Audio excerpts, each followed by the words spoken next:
Hey everyone, and welcome to Almost Cancelled. I'm Peter, that is Connor, and it is January, and that means we are celebrating the end of 2018 with doing our best of the year, sometimes our worst of the year. This particular episode is our top 5 new shows of 2018. This is the second of 4 awards videos. We did our awards one last time, that was the more general actor, actresses kind of thing, handing out awards, the Beebos as we were calling them. But this is our top 5 new shows.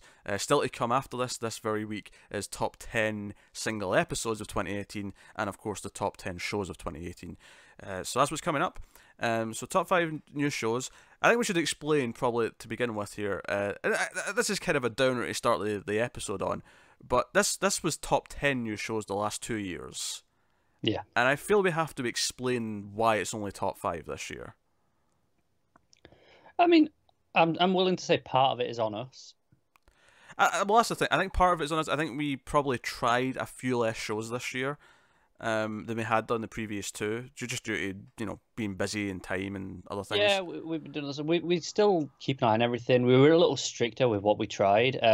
Some stuff just slipped past us this year. It happens every year, but it feels like a couple of other things that we probably would have watched definitely slipped past us.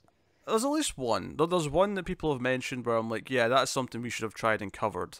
But there's not been a lot where most things that have slipped past us have mostly been like, yeah, we would probably not have been into that anyway. No, that's true. Or whatever. It feels like there's just been less like great season ones this year compared to the last couple. And maybe it's just the fact that 2016 and 2017 were just... It might have spoiled us a little bit. Yeah, they just spoiled us. They were just that good for season ones that this feels quite quiet by comparison. Because we had a lot of good TV this year. It was just mostly returning shows. It was season 2s, 3s, 4s, whatever. Don't get me wrong, still happy with. It's nice to have all those shows back and on top form. We'll get to those. Do you know what I think it is? I think it's because there was a lot of good Netflix content this year, but so much of what our top 10 last year was a lot of new Netflix shows. I think this year, most of the returning Netflix shows were still great. So there was still a lot of great Netflix content, but the season ones were a bit more iffy in some places.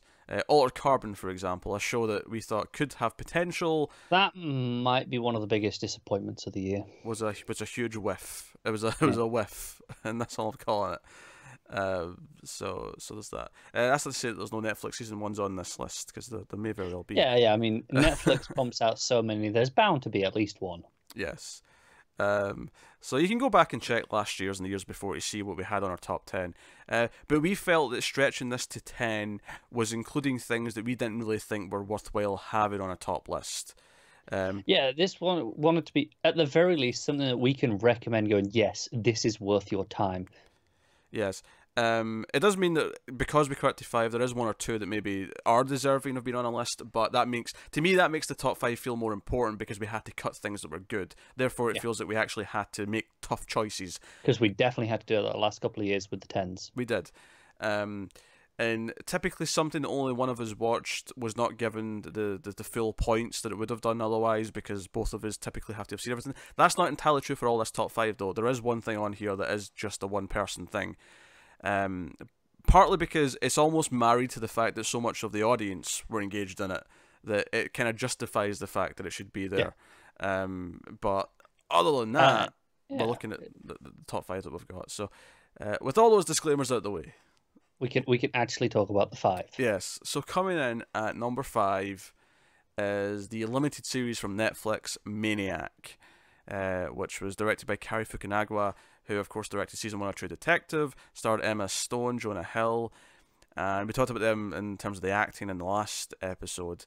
And it's a interesting concept. They go to this medical trial for this drug that kind of puts them into almost like Matrix-esque, Inception-esque fake worlds where they're playing out different characters and lives based on their own lives, and everything's kind of a metaphor for something they're actually going through. It's very quirky. It's very got a lot of humor in it.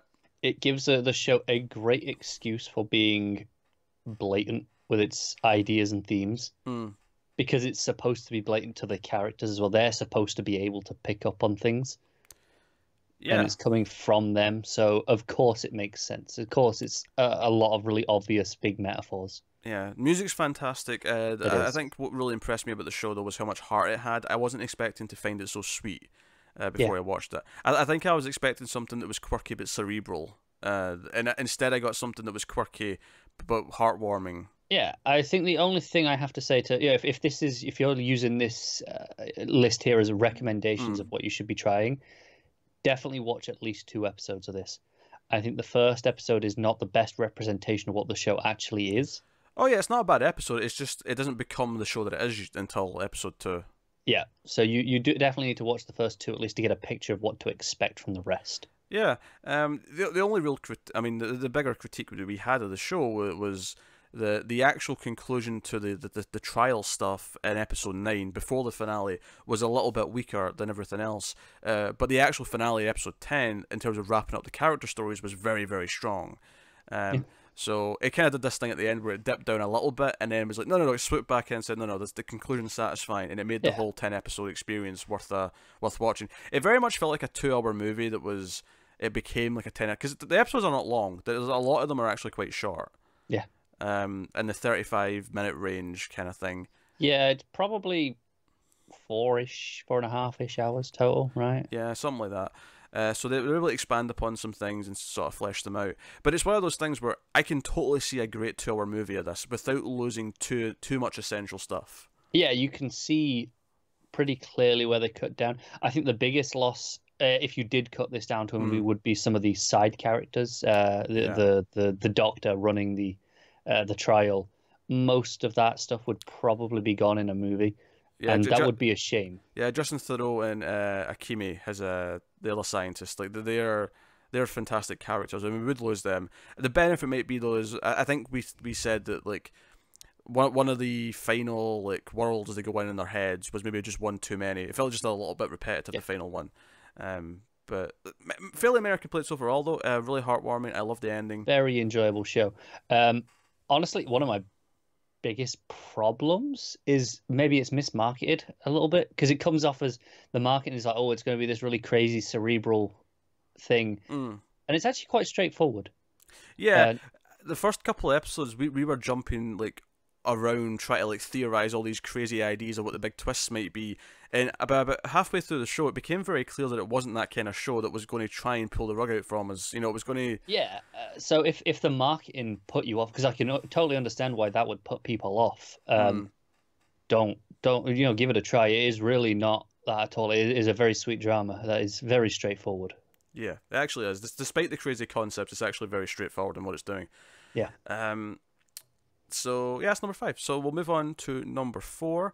Netflix taking more bacon home, because number 4 is Lost in Space, which might be kind of a weird pick for some people, because this is not something that I think everyone loves. I feel like people who come and watch our discussions, they come for Mr. Robot, Westworld, The Deuce. They come for Black Mirror, Dark, like all these shows with the big philosophical ideas that you can really talk about. We sit and talk about themes and things like that. Lost in Space isn't that. Lost in Space is a fun adventure show, with a really solid production value. Looks gorgeous. It's a gorgeous show, and the characters are pretty good. We quickly grew attached to a couple of the kids specifically, but the adults grew on us over the season. Yeah, which I think is worth noting that typically I hate a lot of kids, and there are very few kids in TV shows that I can point at and go, no, I like them a lot. Yeah, because we both like Penny quite a bit really early on, but the other kids were quite good too. And then you got the giant robot, and the adults became better.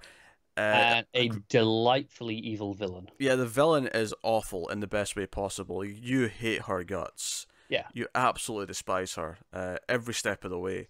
She is awful. And no, it was a really fun season. I'm glad that it got renewed. I'm glad we're getting a season 2, because it's very much a prelude season. Like, I suppose if you want to critique it, and I don't really care about this, but if you did want to critique it, I imagine some of the complaints might be that they're not really lost in space in this first season. Yeah. But you know what? That's okay.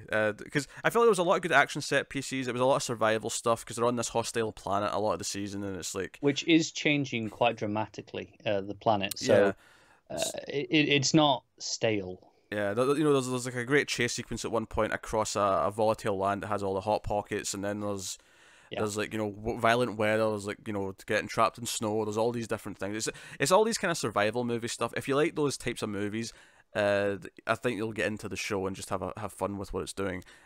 We certainly did, and I'm looking forward to season 2. The only thing I really want to knock it is be consistent with when you use your opening titles.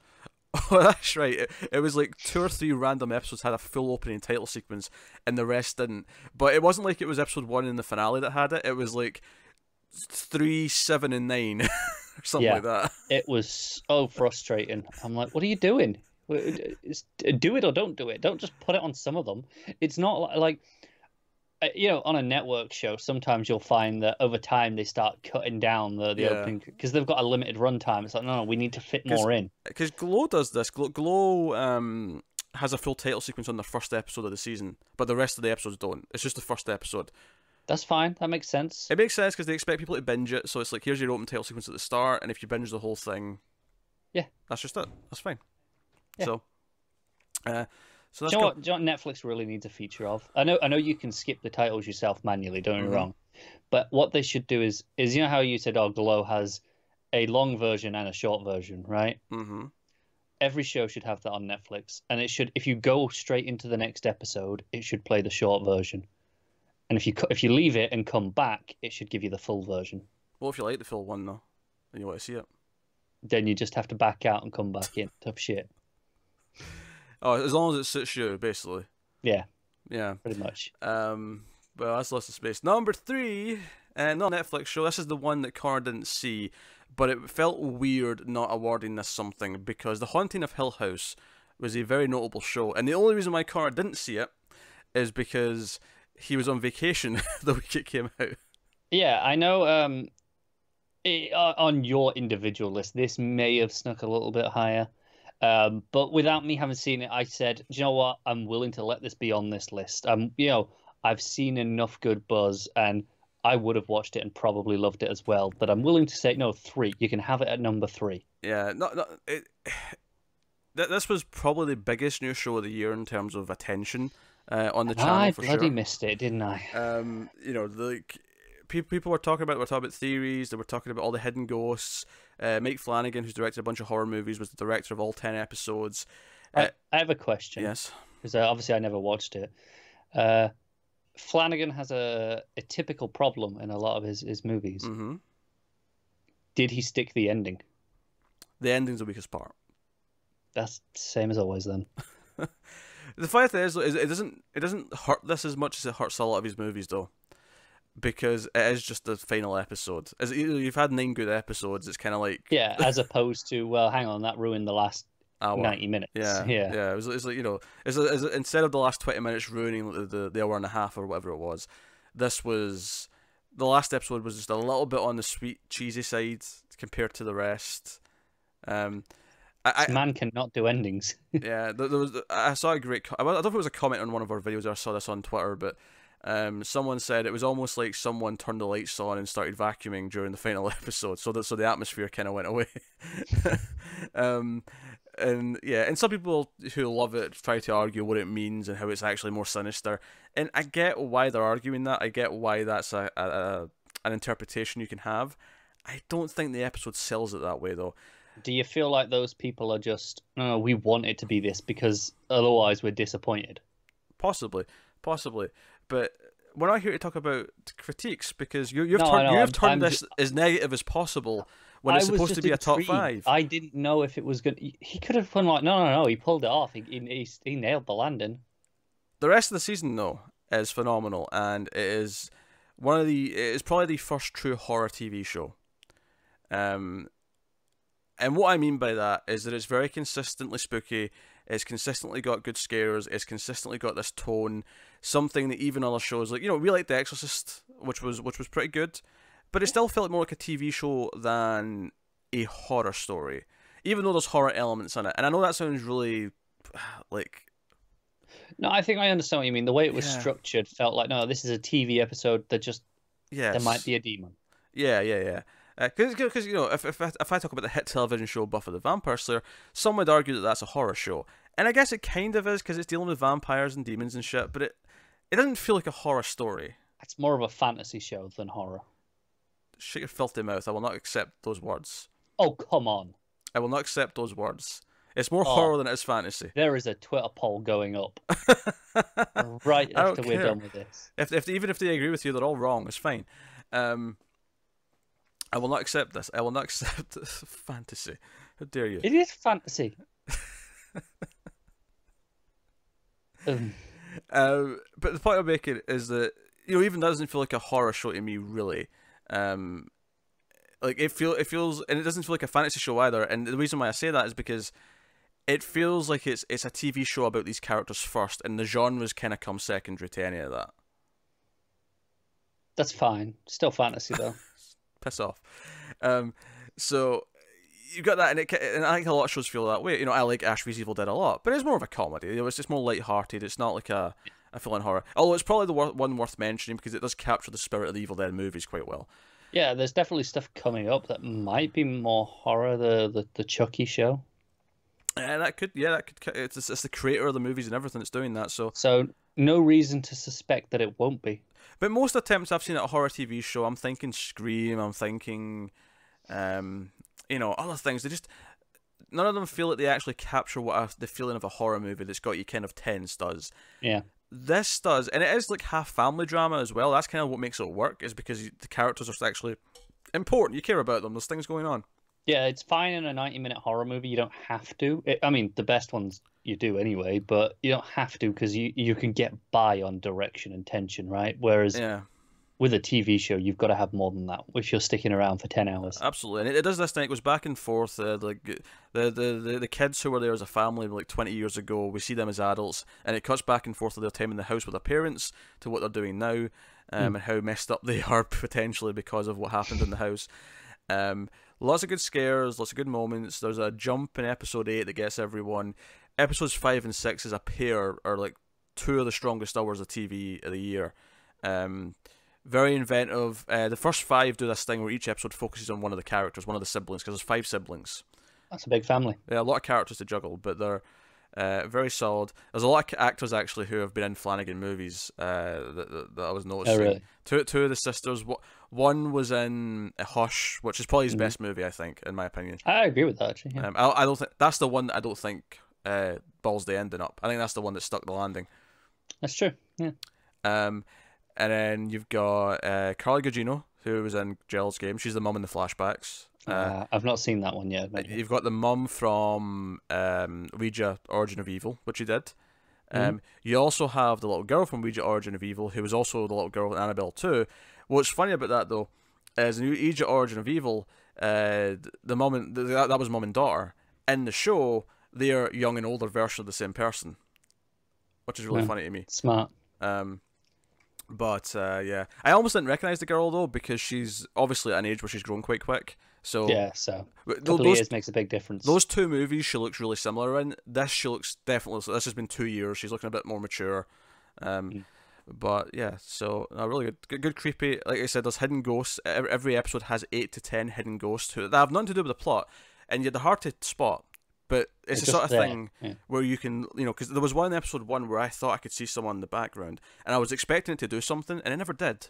And that was weird. Did I see? Was I just like thinking I was seeing something? I'm sure there's a nice Reddit post. Oh yeah, there'll be a list. There'll be screenshots, and you know, there's just like faces in the darkness in the corner and stuff like that you don't quite see or notice. Yeah. It's just all over the place. But no, it's very good. Bit of an achievement. It's definitely one of the things I had the most fun kind of binging through this season. So that is number 3, is The Haunting of Hill House. Gets the horror right. Great atmosphere. So full points. Which is on to number 2, which was a surprising show for us. Yeah, because it was one that we were expecting to hate. We actively thought this was going to be shit, and then it wasn't, and that was Krypton. This might be the biggest surprise of the year. I'm going to let it can, so you can continue talking about Krypton. Oh yeah, that's fine. No, I think this probably is the biggest surprise of the year for me, in that there are other shows that are better than it. Don't get me wrong. I mean, there's even a new show that's better than it, clearly, because this is number 2. But we went into this, everything we'd heard from the original inception of the show, of this was supposed to be part of the a prequel to Man of Steel. It was set in that world originally, and the names attached. And every time we heard something, it just sounded awful. The leaked trailer looked really bad as well. Yeah, and then we saw the episode, and it was pretty good. And then it went from strength to strength over the season. It wasn't perfect. There were some shaky elements. I think episodes 2 through 4 suffered a little bit of early season 1 kind of just... But definitely a forgivable level, because a lot of early shows do this. What was impressive early on is that it looked really good. It looked like it had a budget. It introduced a Superman villain known as Brainiac. It's got an insane time travel plot. Adam Strange is from the future. The plot of the show is that he's went back to the past to Superman's grandfather to try and save Superman. Basically, it's very Back to the Future. The Superman's cape is like fading away slowly because the past has changed and he has to fix it. And it has all these interesting dilemmas where Adam Strange knows that Krypton's going to die, eventually. It has to let that happen because otherwise Superman doesn't exist. And there's a great reveal in episode 5 that brings in this whole other element that makes it really fun and exciting. And the way that it plays with the Superman mythos, the Krypton mythos, is very cool. And it adds more things in by the end of the season. And then the ending just completely flips and flops the concept of the show to the point where, okay, now we're really playing with things next year when we come back. Yeah, it went by the end of the season. I was excited for this every week. Yeah. And I couldn't fathom the idea of ever being excited for an episode of this show at the start of the year. And I'll say, I think Brainiac in this is one of the most authentic and also genuinely good looking. Because you can have authentic, but it comes off kind of goofy on screen. You can have it looks good, but it's not authentic because they had to change it a little bit to make it work for live action. I think Brainiac in this is both one of the most authentic and one of the best looking comic book villains there is on live action. Oh, absolutely. TV or movie. It looks stunning. That's great. I never expected a Brainiac to look that good on screen. I really didn't. Even in today's world of comics are huge. Here's all these adaptations, but they are always, like you say, changed for the screen usually to work better. And I understand. I'm not complaining about that. Often that's a good thing because otherwise it will look goofy, right? So the thing is, though, if you compare it specifically to DC villains, not from the TV shows but from the movies, think of even Wonder Woman, which was a good movie. Think of how Ares looked in that. And what that fight looked like, and then compare it to the first shot you see of Brainiac on his ship. Even go back to some better movies with the Batman. The trilogy. Like look at like Bane in that third movie. Looks good. It's good design, right? But oh yeah. I mean, I like how Bane looks at that. The reason why I'm comparing it to those movies though is because this is not a human being. This is a designed character with there's a CG ship around him. He's green, like. It looks good, and it looks like it's tangible. He looks like and he is, because he's a guy in makeup. But so much of these villains look like just crappy CG characters, and he looks tactile. He looks like he's there. I can touch him. Yeah, which sounds creepy, but I can touch him. Yeah. But it looks great. It looks like something out of a cyberpunk horror. It looks like it's right out of the pages of Jeff Johns' Brainiac arc from Action Comics. Oh, definitely. And on top of that, the characters got more interesting as the season went on. A lot of them became more likable, as you kind of expected, setting up some really interesting stuff for next season. For me, where it really hit off is after the reveal in episode 5, which we're not spoiling, obviously. The ideological debates of what to do got more interesting, because it was like, up until then, it was kind of like really simple. We just have to stop Brainiac from destroying Krypton. But once it introduced these grey areas of what is right and what is wrong, and using parts of Superman mythos to kind of stoke that fire. Even just as far as we mentioned how Adam Strange is from the future or our present. He knows that Krypton has to die for Superman to live. But all the rest of the characters, they're people, right? Yeah, but once it brings this stuff in, that was where the real meat of the show kind of hit for me. Where it was like, this isn't just pretty, it's actually presenting interesting ideas. I mean, I think some of the character drama can sometimes be a little bit on the soapy side. But... It can. I got quite into the politics of the world. By the end, I thought that stuff got really intriguing. I know I'm kind of into that sort of stuff in general if it's done well, but I did think this was done quite well. I think this is the one where it gets to number 2 for us a little bit out of how much we care about what it's what it's from. We care about Superman, we care about Krypton, we care about the comics that this is based on and the mythology that it's bringing with it. I think if this was like a new property, it might have been lower on the list. It might still have gotten there. I think it would have still been on the list. But it wouldn't have been I this think high. it's good enough to be on the list, regardless. Yeah, but which is why I think. I don't think it would have been this high though, because I think it being Superman, it being Krypton, it being Adam Strange, it being these things we care about, elevates it a bit. I agree, but I still think it's good enough to recommend to anyone interested in this sort of property. You know, your sci-fi, especially the hook, like because the hook of episode 1 was seeing Brainiac. The hook of episode 1 was the idea that Seg-El is going to learn about the ideals of Superman. Yeah. You take those parts away, and episode 1's only okay, and then we'd have to like go through it a little bit before we get to the interesting. No, it's true. The back half though is really good, regardless of what if you have that prior attached or not. So I think it's still worth watching for people in general, even without that attachment. But I'm saying the bias, if you want to call it that, yeah, is why it's this high. It means something to us because of what it's doing well, not just because it does do it well. Is what I'm getting across. But that is Krypton, which does take us on to number 1, the number 1 new show of 2018 for us. Fairly recent. And congratulations to Amazon for making a show that topped the list, because Homecoming is number 1. Yeah, Amazon pumped out a lot less shows than Netflix this year. More than they've done before, though. Oh yeah, more than they've done before, and there's more coming. Hopefully we'll see some of these in 2019, and they could be putting up a real contender for this spot again, you know. Oh yeah, Refn's show had a trailer. Refn's coming in 2019. Yeah. So, as long as that delivers... It's Refn written by Brubaker. I'm feeling How fairly can this confident. not deliver? Yeah, I know. I think we've already got a contender for what to expect next year. If that's not ranking high on our new shows list for 2019, I'm going to be disappointed. That should be top 3. Well, no. It depends on the scenario. It's either disappointing that the show didn't deliver, or holy crap, this year surprised us. Oh, there was a lot. Yeah, I suppose there's a lot of good stuff. Then fair enough, but. So Homecoming is based on a podcast. The entire thing was directed by Sam Esmail. The direction is stellar. It's one of the standout things about it. Yeah. It plays with formats. It plays with structure. It's jumping around in timelines, not unlike Haunted Hill House in some ways. It's never confusing though. It's always very clear exactly where and when you are. It does. It has a lot of techniques to deal with that. It's got a very. It's one of these things where, again, early on we were like theorizing all these crazy ideas about what it was really about. And funnily enough, it ended up being more about the characters than it was about any big grand like conspiracy or mystery. What's really interesting is some of those other conspiracy and mystery elements are still there. Some of them turned out to be true.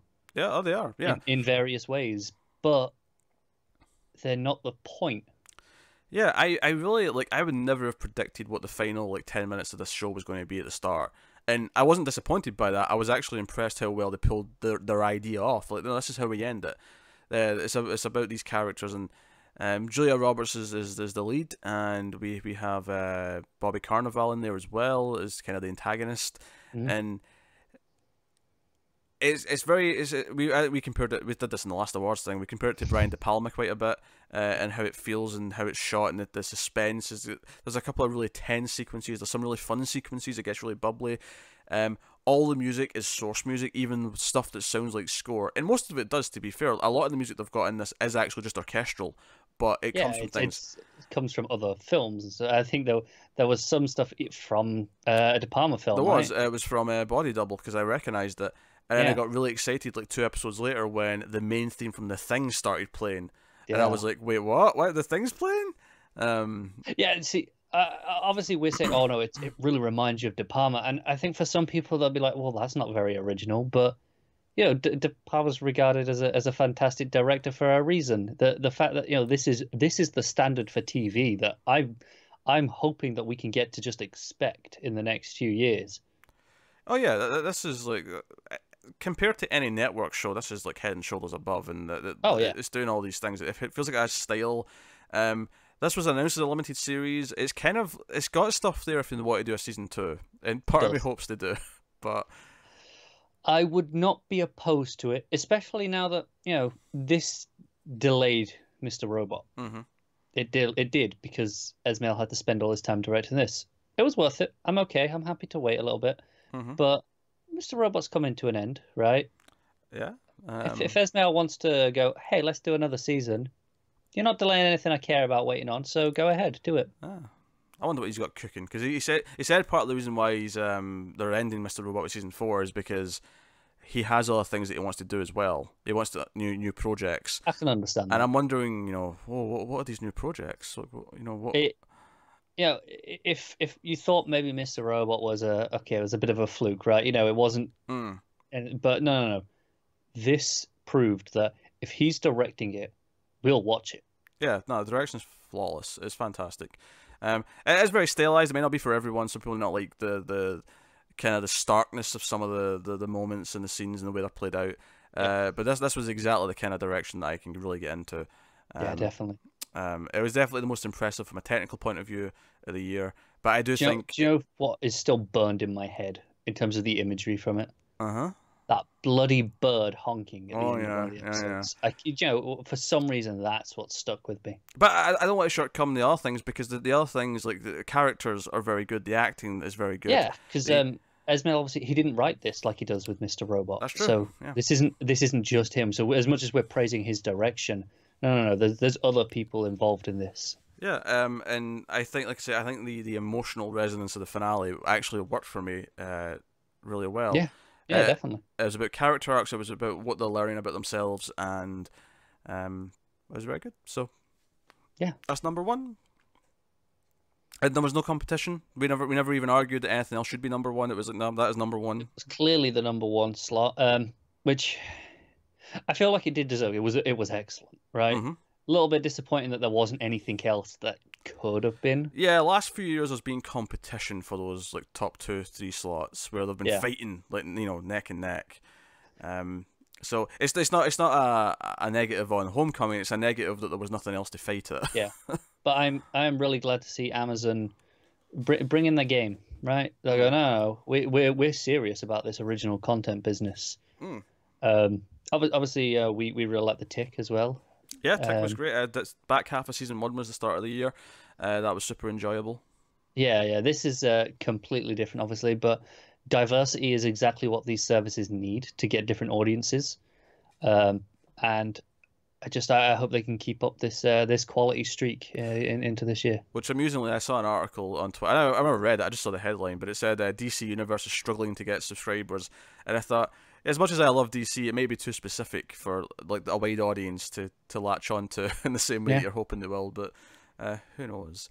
But hey, so that is our top 5 of the year, top 5 new shows. So obviously give us your favourites. Obviously, some people might be expecting Sharp Objects. Connor didn't watch all of that, and the fact that he quit after like 2 or 3 episodes, he didn't like it, made it kind of hard to justify putting it on our. I think I got through 4. I think I got through half of it. Was it 4? Yeah, I think it was. Oh, fair enough. I thought it was 3, but maybe it wasn't. For some reason, I thought I did half, and I was like, do you know what? Not for me. Yeah, but it's hard to justify putting it on a joint list when he didn't want to finish it. Yeah, so. Hill House, I can at least go, I probably would have loved that. Yeah.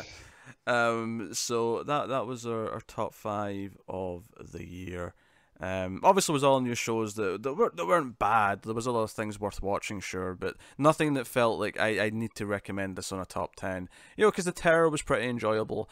I thought the ending maybe softened it a little bit for me. Yeah, overall. But it was pretty good. Sabrina was good. Yeah, I like Sabrina a lot. So Sabrina, Sabrina's one that I like more than Connor did. So, but again, he wasn't feeling so hot on it, so it didn't really have much of a chance of getting onto the top 5. It's still like good enough. I'd recommend to people, but enough that if this is a 10, I feel like it's just kind of there because it has to be to make up the numbers a little bit. Whereas with a 5, it was like there was an argument for it at number 5 at least. Yeah, I think even between the two, I think Sabrina's probably coming in at 6. Yeah, it is. Yeah. So, but no. So, hey, So let us know what your favorite new shows of 2018 were. Comment on the ones we mentioned, and all the other stuff. And as we said, there are 2 more awards videos coming this week for TV stuff. We have, of course, top 10 single episodes. That's coming on Friday, and then on Sunday you're getting the top 10 episodes, or sorry, top 10 shows, I should say. Yeah, the of biggie. 2018. That's the big one.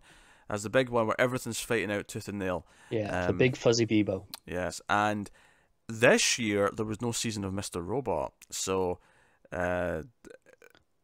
It's open season. It's open. And everyone can fight amongst themselves. It kind of goes without saying, but last year was dominated by Twin Peaks. Yeah.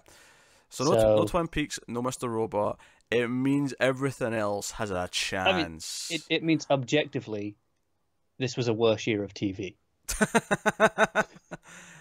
I don't know if I'd go that far. I don't know if I'd go that far. We had some great seasons this year. We did. No, I'm kidding. We had several shows that we actively said had the best seasons this year. Yeah, no, I'm kidding. It was a great year. There was lots of good stuff. So yeah, that's what's coming up in the rest of the week. But that is us. So like, subscribe, all the usual stuff. If you want to support the channel, you can of course also do that financially by going over to patreon.com/MailedFuzzTV, and you can sign up there for $1 or more. But $1 is all you need to sign up for, and get some bonuses and other stuff. But that is us. And there was a voting thing for the patrons to pick some of their favourites of the year. We will go over them at the end of the top 10 on Sunday. So if you're wondering where that's coming, don't want to spoil anything. Yeah. So that's coming on Sunday with the top 10. But that is us. So thank you once again for watching or listening. We always appreciate it. Keep watching TV, guys. Have you got any vanilla?